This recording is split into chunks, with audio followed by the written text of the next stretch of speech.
बहुत समय पहले एक आत्मा थी जो आज हम सबको अपनी कहानी सुना रही है। वो आत्मा जिसे दुनिया आज काक भुशुंडी के नाम से जानती है, लेकिन ये कहानी एक कौवे से नहीं बल्कि एक इंसान से शुरू होती है।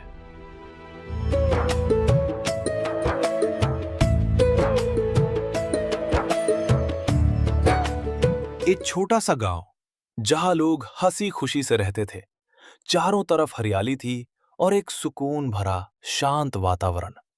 उसी गांव में एक परिवार रहता था। माँ बाप, दो छोटे भाई बहन और एक 20 साल का जवान बेटा। घर में हर पल हंसी गूंजती थी, प्यार बसा था हर कोने में और जीवन बहुत सरल, बहुत खूबसूरत था। लेकिन उसे क्या पता था कि कुछ ही समय में उसकी पूरी दुनिया उजड़ने वाली है।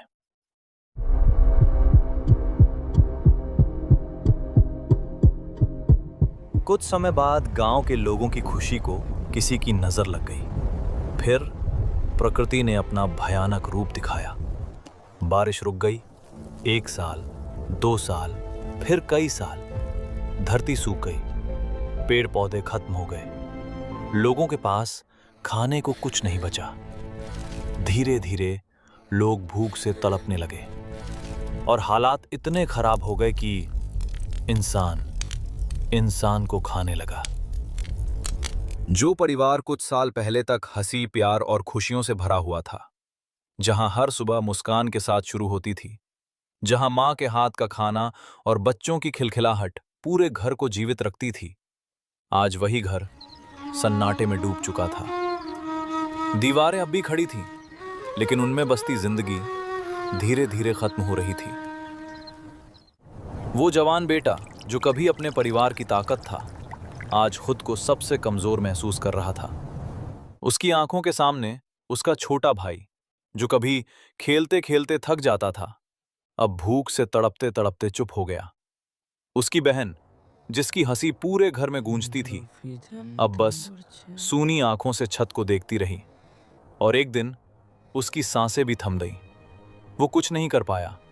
उसने अपने बूढ़े माँ बाप को देखा, जिन्होंने पूरी जिंदगी बच्चों के लिए मेहनत की। आज वही माता पिता एक एक रोटी के लिए तरसते तरसते आखिरकार हार गए। उनकी आंखों में एक ही सवाल था, हमने ऐसा क्या किया? लेकिन जवाब किसी के पास नहीं था। वो जवान हर दिन थोड़ा थोड़ा मर रहा था। उसका दिल चिल्ला रहा था। वो आसमान की ओर देखता और पूरी ताकत से पुकारता, भगवान क्यों? आखिर क्यों? वो रोया, इतना रोया कि आंसू भी सूख गए। वो चिल्लाया, इतना चिल्लाया कि आवाज ही खत्म हो गई। उसने भगवान को पुकारा, बार बार, हर सांस के साथ, लेकिन न कोई चमत्कार हुआ, न कोई मदद आई। बस चारों तरफ एक खामोशी थी, ऐसी खामोशी जो किसी भी इंसान को अंदर से तोड़ दे। और अब वो अकेला था, पूरी तरह अकेला, एक उजड़े हुए घर के बीच खड़ा। जहां कभी परिवार था, आज बस यादें थीं और दर्द। और यही था उस परिवार का अंत। लेकिन कहानी यही खत्म नहीं हुई। आखिरकार जब उसके पास कोई रास्ता नहीं बचा, जब हर उम्मीद, हर सहारा उससे छिन गया, तो उसने फैसला लिया, वो उस गांव को छोड़ देगा। उसकी आंखें भर आईं, लेकिन अब आंसू भी बेकार थे। वो मुड़ा और बिना पीछे देखे चल पड़ा। उसे नहीं पता था कहां जाना है, बस इतना पता था यहां अब कुछ नहीं बचा। और फिर दूर कहीं उसे एक नगरी दिखाई दी, अवंतिका, जहां जिंदगी अब भी सांस ले रही थी। हरियाली, पेड़ों की छांव, बहता हुआ पानी और लोगों के चेहरों पर सुकून। वो धीरे धीरे वहां पहुंचा, कमजोर कदम, थका हुआ शरीर। किसी ने उसे पानी दिया, किसी ने रोटी। कई दिनों बाद उसके पेट में अन्न गया। धीरे धीरे उसका शरीर संभलने लगा। वो बच गया, लेकिन क्या सच में वो बचा था? उसकी सांसें चल रही थीं, पर उसका दिल अब भी उसी गांव में अटका था, जहां लेकिन अपनी आंखों के सामने सब कुछ खो दिया था। अब वो जी रहा था, पर बिना किसी एहसास के। भीड़ में भी वो अकेला था। हर हंसी उसे चुभती थी, हर खुशी उसे याद दिलाती थी वो सब जो उसका था अब कभी वापस नहीं आएगा। रात को जब पूरा शहर सो जाता, तब उसकी यादें जाग जाती और वो एक बार फिर अंदर से टूट जाता। वो गांव से तो भाग आया था, लेकिन अपने दर्द से नहीं। वो अकेला बैठकर सोचता, कुछ दिन पहले तक सब ठीक था और आज मैं अकेला क्यों हूं?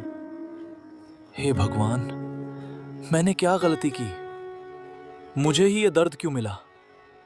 तभी अचानक उसे अपने पिछले जन्म की झलक दिखाई देती है और उसे एहसास होता है, मैंने कभी सच्ची भक्ति नहीं की। मैंने अपना जीवन व्यर्थ गवा दिया। और यहीं से शुरू होती है उसकी असली यात्रा, सत्य की खोज और भगवान तक पहुंचने की कहानी। अवंतिका की उस धरती पर जहां उसे जीवन तो मिल गया था, पर जीने की वजह कहीं खो चुकी थी। एक दिन भटकते भटकते उसकी नजर पड़ी एक पुराने शिव मंदिर पर। घंटी की मधुर आवाज और भीतर से आती शांत वाणी। मानव जीवन बहुत अनमोल है। ये शब्द सीधे उसके दिल में उतर गए। वो धीरे धीरे मंदिर के अंदर गया। वहां एक पुजारी कुछ लोगों को बैठाकर सत्संग सुना रहे थे। मंदिर का वातावरण शांत, स्थिर, जैसे समय वहीं थम गया हो। पुजारी की आवाज गूंज रही थी, ये जीवन मोक्ष के लिए मिला है। सच्ची भक्ति ही दुखों से मुक्ति का रास्ता है। वो युवक चुपचाप पीछे बैठ गया, लेकिन उसके मन में भक्ति नहीं थी, ना ही कोई जिज्ञासा। उसके मन में बस एक ही ख्याल था, यहां भोजन मिलेगा। वो थका हुआ था, टूटा हुआ था, और अब उसे सिर्फ पेट भरना था। लेकिन उसे क्या पता था, आज वो सिर्फ भोजन नहीं, कुछ और पाने वाला है। कुछ ऐसा जो उसकी जिंदगी की दिशा बदल देगा। पुजारी की हर बात धीरे धीरे उसके अंदर उतरने लगी। दुख शरीर को नहीं, मन को तोड़ता है, और जो मन को जीत ले वही सच्चा विजेता है। आज उसका सामना किसी इंसान से नहीं, सत्य से होने वाला था। सत्संग खत्म हुआ, भोजन शुरू हुआ, सभी लोग चले गए, लेकिन वो वहीं बैठा रहा, चुप, टूटा हुआ, अकेला। पुजारी की नजर अचानक उस युवक पर ठहर गई। उसका चेहरा थका हुआ, टूटा हुआ, जैसे बहुत कुछ सहकर आया हो। पुजारी धीरे धीरे उसके पास आए और बहुत ही कोमल स्वर में पूछा, बेटा, कौन हो तुम? बस इतना सुनना था, जैसे उसके अंदर दबा हुआ सारा दर्द एक ही पल में बाहर आ गया। वो फूट फूट कर रो पड़ा, ऐसा रोया जैसे सालों से रोने का इंतजार कर रहा हो। उसकी आवाज कांप रही थी, सांसें टूट रही थीं, लेकिन फिर भी उसने अपनी पूरी कहानी सुना दी। परिवार की खुशियां, फिर अचानक आया दुख, भूख की मार, अपने ही लोगों को खोने का दर्द, और अंत में वो भयानक अकेलापन। मंदिर में बैठे लोग भी अब चुप हो गए थे। हर किसी की आंखें नम थीं। पुजारी सब कुछ सुनते रहे, बिना टोके, बिना कुछ कहे, और फिर उनकी आंखों में करुणा भर आई। दिल पिघल गया। उन्होंने उसे अपने पास खींचा और गले लगा लिया। वो स्पर्श सिर्फ एक गले लगाना नहीं था, वो जैसे टूटी हुई आत्मा को फिर से जोड़ने की कोशिश था। पुजारी ने उसके सिर पर हाथ रखा और धीमे से कहा, आज से तू यहीं रहेगा, मेरे बेटे की तरह। ये शब्द उसके लिए किसी वरदान से कम नहीं थे। पहली बार कई सालों बाद उसे लगा कि वो अकेला नहीं है, कि इस दुनिया में अब भी कोई है जो उसे अपना कह सकता है। उसकी आंखों से आंसू अब भी बह रहे थे, लेकिन इस बार उन आंसुओं में दर्द कम और सुकून ज्यादा था। अब वो रोज सत्संग सुनने लगा। गुरुजी बार बार कहते, नाम दीक्षा ले लो, यही सच्ची भक्ति का रास्ता है। लेकिन वो हर बार कहता, अभी नहीं, बाद में। दिन बीतते गए, हफ्ते बीत गए, पूरे 6 महीने बीत गए। वो सत्संग सुनता रहा, लेकिन उसने दीक्षा नहीं ली, क्योंकि उसके अंदर अभी भी भक्ति का बीज पूरी तरह जागा, जिसने उसकी जिंदगी बदल दी। आखिरकार उसे अपनी गलती का एहसास हुआ और उसने नाम दीक्षा ले ली। अब उसकी जिंदगी बदलने लगी। वो सेवा करने लगा, भक्ति करने लगा और धीरे धीरे उसकी वाणी में मिठास आ गई। लोग उसकी बातों को पसंद करने लगे। लेकिन जहां भक्ति होती है, वहां एक खतरा भी होता है, अहंकार। लोगों की तारीफ ने उसके अंदर कुछ ऐसा जगा दिया जो उसे फिर से विनाश की ओर ले जाने वाला था। समय हमेशा एक जैसा नहीं रहता। जो इंसान कभी टूटकर मंदिर की सीढ़ियों पर आया था, आज वही इंसान लोगों की श्रद्धा का केंद्र बन चुका था। गुरु के सानिध्य में रहकर उसने शास्त्र सीखे, भक्ति सीखी, वाणी में मधुरता आई और धीरे धीरे उसके प्रवचन सुनने वालों की संख्या बढ़ने लगी। अब मंदिर में लोग सिर्फ भगवान के लिए नहीं, उसे सुनने भी आने लगे। जब वो बोलता, पूरा सभा स्थल शांत हो जाता। उसकी आवाज में दर्द था, अनुभव था और शब्दों में ऐसा आकर्षण कि लोग मंत्रमुग्ध हो जाते। हर तरफ उसकी प्रशंसा होने लगी। वाह, क्या प्रवचन देते हैं! इनकी वाणी में तो जादू है। ऐसा ज्ञान बहुत कम लोगों में होता है।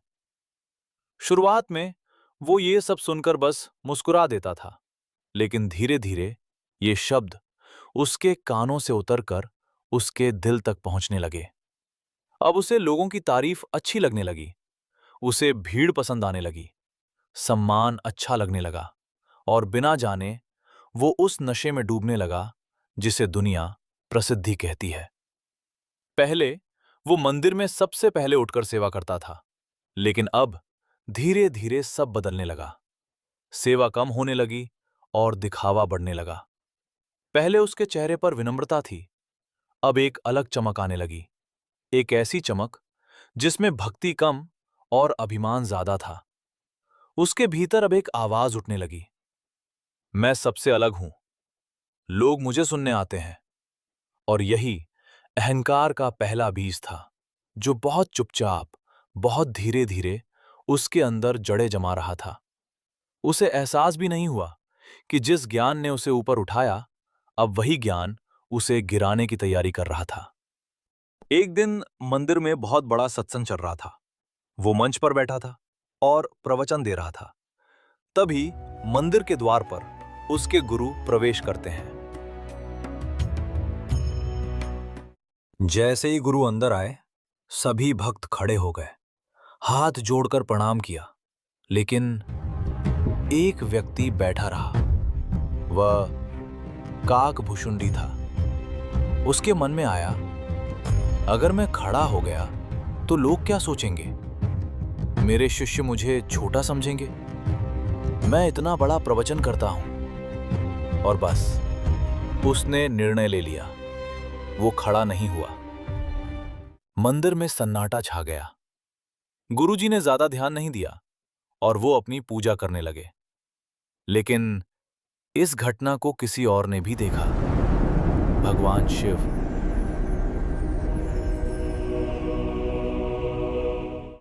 एक गूंजती हुई दिव्य आवाज आती है, अरे अहंकारी जीव, तूने अपने गुरु का अपमान किया।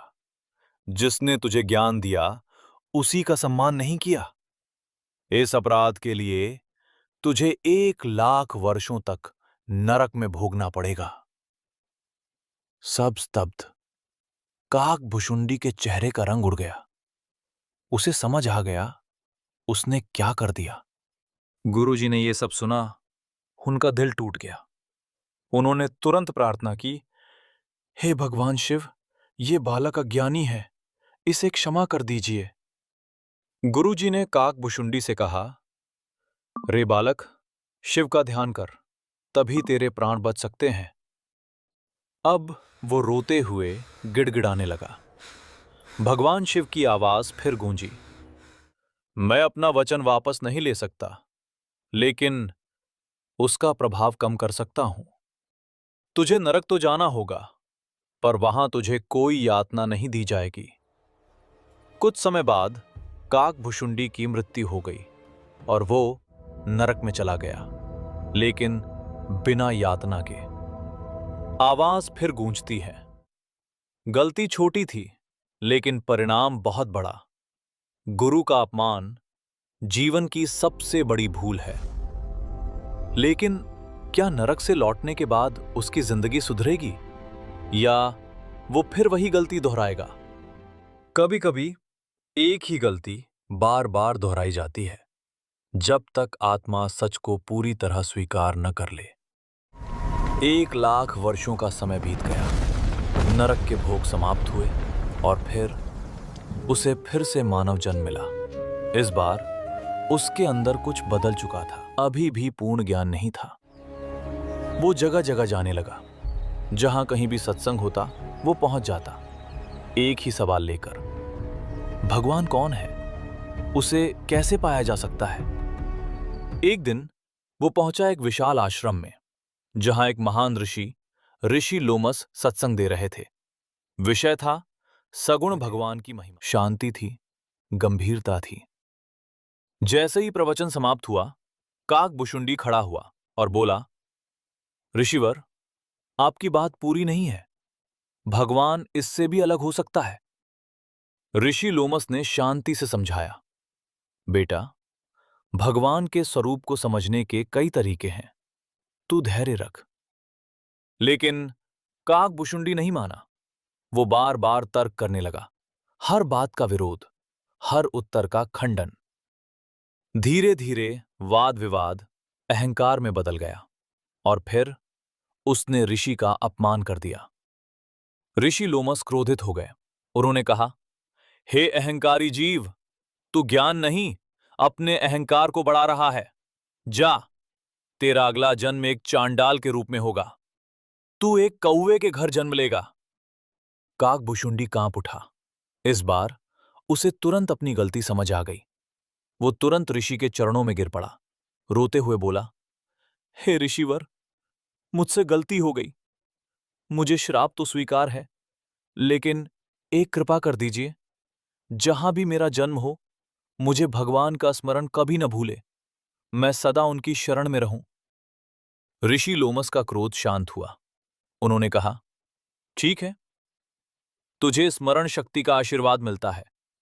तू हर जन्म में भगवान को याद रखेगा। समय बीता और फिर एक अद्भुत घटना हुई। उसका जन्म हुआ एक अनोखे रूप में, शरीर देवताओं जैसा, लेकिन चेहरा कौवे जैसा। वो बोल सकता था, समझ सकता था। यही था काक भुशुंडी का नया रूप। इस बार उसके अंदर भक्ति का बीज जाग चुका था। उसे अपने पिछले जन्मों की याद थी और सबसे बड़ी बात, अब वो तैयार था सच्चे मार्ग को अपनाने के लिए। जब शिष्य सच में तैयार हो जाता है तो गुरु स्वयं उसके जीवन में आ जाते हैं। अब काक भुशुंडी का जीवन बदल चुका था। न अहंकार, न विवाद, सिर्फ एक ही चाह, मुझे सच्चा परमात्मा जानना है। एक दिन वो जंगल में ध्यान कर रहा था। तभी एक तेजस्वी महापुरुष वहां प्रकट हुए। साधारण वेश, लेकिन दिव्य आभा। वो थे कबीर साहब। जैसे ही काक भुशुंडी ने उन्हें देखा, वो उनके चरणों में गिर पड़ा। तब कबीर साहब बोले, जिस सत्य को तुम खोज रहे हो वो तुम्हारे सामने खड़ा है। फिर उन्होंने समझाया, ये संसार नश्वर है, देवी देवता भी काल के अधीन है और पूर्ण परमात्मा सबसे परे है। काकभुशुंडी ने पूछा, उसे कैसे पाया जाए? कबीर साहब बोले, सच्चे गुरु की शरण लेकर, सच्ची भक्ति से। ये सुनते ही उसकी आत्मा जाग उठी। आंखों में आंसू लेकर वो बोला, प्रभु, अब मुझे अपनी शरण में ले लीजिए। तब कबीर साहब ने उसे नाम दिया और सच्ची भक्ति का मार्ग बताया। इसके बाद काकभुशुंडी ने पूर्ण समर्पण के साथ भक्ति की और कहा जाता है उसने सैकड़ों प्रलय देखे। सीख: गुरु का सम्मान सबसे बड़ा धर्म है, अहंकार सबसे बड़ा शत्रु है और सच्ची